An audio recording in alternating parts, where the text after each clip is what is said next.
Hello, this is cjhoyle. In this video, I'm going to demonstrate how to remove the freewheel from a bicycle wheel. So there are two common styles of rear sprocket systems for bicycles, cassettes and freewheels. I have a separate video where I've demonstrated the removal of cassettes, so in this video, I'm only going to be covering how to remove a freewheel. If you're not sure which of these two systems your bike uses, check the video description for a link to another video which will help you to quickly identify which type you have. Let's get started by learning how the freewheel type system works. So this here is a freewheel, and on the inside of it there are threads which get screwed directly onto these threads on the corresponding hub by rotating in the clockwise direction. Now intuitively you might expect it to take this back off. You would just simply need to rotate this in the counterclockwise direction. However, if you try that, you'll find that this will just spin forever. And that's because there's a ratcheting mechanism inside here, which only allows it to rotate in one direction. The trick for removing this is to use a special tool called the Freewheel Remover, which can reach to the inside of this and allow you to rotate the entire thing off in the counterclockwise direction, and therefore take this back off again.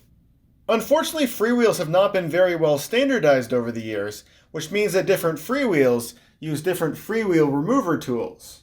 Most bicycle shops have a wide range of these tools available, so my advice is for you to take your wheel with you to your local bike shop and let them help you choose the correct tool which will fit the freewheel for your bike.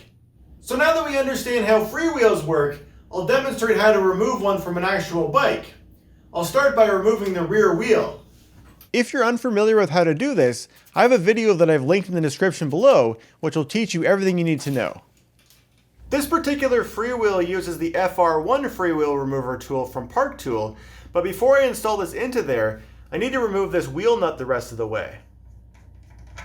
With that off, I can now insert the tool, just as I've demonstrated earlier in the video.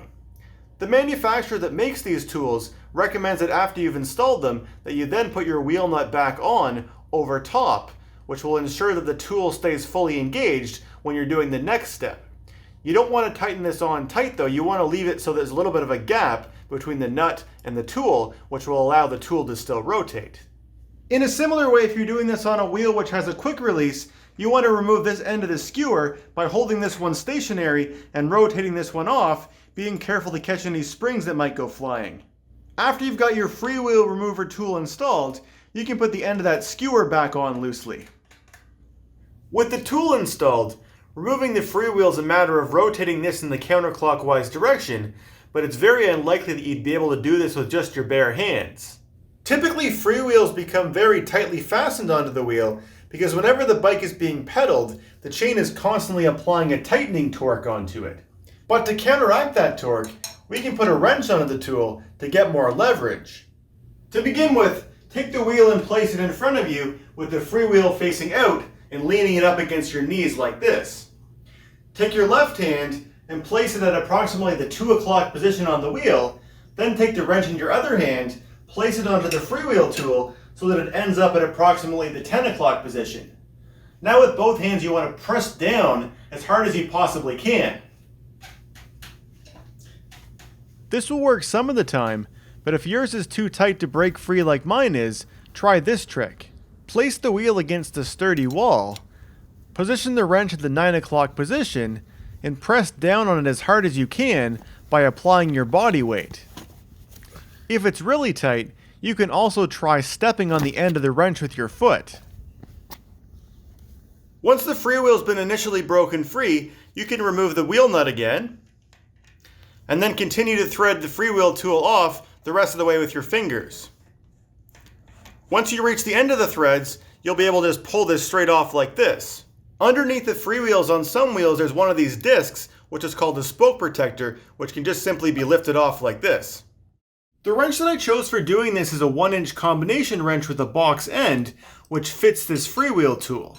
Since the forces for removing a freewheel can be quite high, this is the ideal tool for the job. In most cases, a small adjustable wrench like this one won't be sufficient, since it doesn't offer enough leverage. I also don't recommend using a large adjustable wrench either. The main advantage of the box end over the adjustable is that this can grip the tool on 6 different points, where the adjustable can only grip the tool on 2 faces.